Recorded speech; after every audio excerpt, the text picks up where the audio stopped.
Okay, this is a good one because we get this like 3 times a day.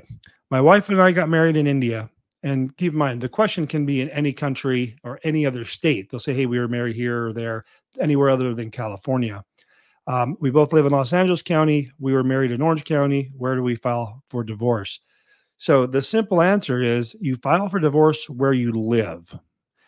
Makes no difference where you were married. If you had some destination wedding or were married in another state, you're still going to get divorced where you live. So it's not going to, in this case, they were married in Orange County. They're not going to go get divorced in Orange County. Imagine if you live in another state and you were married in Orange County or any other county in California, but then you had to go file for divorce in that county. That wouldn't make sense. So you file in the jurisdiction you currently live, regardless of where you were married and regardless of where you are from. That's going to be the case all the time. And again, we get that question a ton. So wherever you live, that's where you file.